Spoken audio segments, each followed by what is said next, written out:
ಇವತ್ತಿನ ದಿನ ನಮ್ಮ ಕೋಲಾರ ಜಿಲ್ಲೆಯ ಕೋಲಾರ ತಾಲೂಕಿನ ಇರುಗಸಂದ್ರ ಗ್ರಾಮದಲ್ಲಿ ಇವತ್ತು ನಾವೆಲ್ಲ ಒಂದು ನಮ್ಮ ರಘುಪತಿ ರೆಡ್ಡಣ್ಣ, ಸುನೀಲು, ಪ್ರಸನ್ನ, ನಮ್ಮ ಉಮೇಶು, ಎಲ್ಲ ನಮ್ಮ ಚಿಕ್ಕವೆಂಕಟೇಗೌಡ, ಶ್ರೀಧರ್, ರವಿ ಎಲ್ಲ ನಮ್ಮ ತಂಡದವರು ಬಂದು ಇವತ್ತು ನಮ್ಮ ಮಧು ಎ ಅವರು ನಮ್ಮ ಮಾವನ ಮಗ, ನಮ್ಮ ಬಾಮೈದಾಗಿರ್ತಾರೆ.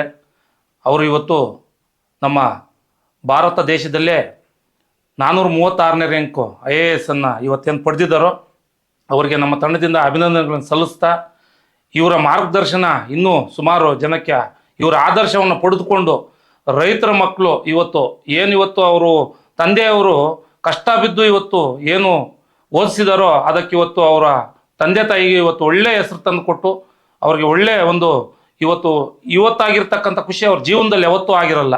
ಹೀಗೆ ಪ್ರತಿಯೊಂದು ಮಕ್ಕಳು ತಂದೆ ತಾಯಿಗೆ ನಮ್ಮ ಮಧು ಅವರು ಏನು ಇವತ್ತು ಅವರ ಆಸೆಯನ್ನು ನೆರವೇರಿಸಿ ತಂದೆ ತಾಯಿಗೆ ಏನು ಇವತ್ತು ಅವ್ರಿಗೆ ಒಂದು ಒಳ್ಳೆಯ ಕೀರ್ತಿ ತಂದು ಕೊಟ್ಟಿದ್ದಾರೋ, ನಮ್ಮ ಕೋಲಾರ ಜಿಲ್ಲೆಯಲ್ಲ ಕರ್ನಾಟಕ ರಾಜ್ಯದಲ್ಲೇ 4 ಜನ ಸೆಲೆಕ್ಟ್ ಆಗಿದ್ದಾರೆ. ಅಲ್ಲೇನಪ್ಪ 4 ಕೋಲಾರಲ್ಲಿ 5 ಜನ ಇದಾಗಿದ್ದಾರೆ.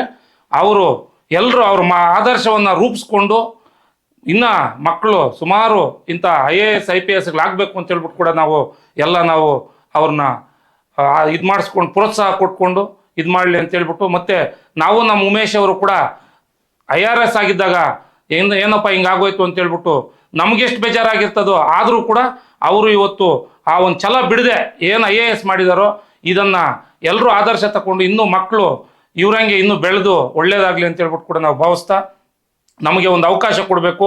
ನಮ್ಮ ಗ್ರಾಮ ಪಂಚಾಯತ್ ಚಿಗೋಲಹಳ್ಳಿ ಗ್ರಾಮ ಪಂಚಾಯತಿ ನಾಚಳ್ಳಿ ವರದರಾಜ ಸ್ವಾಮಿ ದೇವಸ್ಥಾನ ನಾವು ಒಂದು ಕೋರಿಕೆ ಇದೆ. ಯಾವತ್ತೊಂದು ಡೇಟ್ ಕೊಡ್ತಾರೋ ದಯವಿಟ್ಟು ಅವತ್ತೊಂದು ಡೇಟ್ ಕೊಡಿ.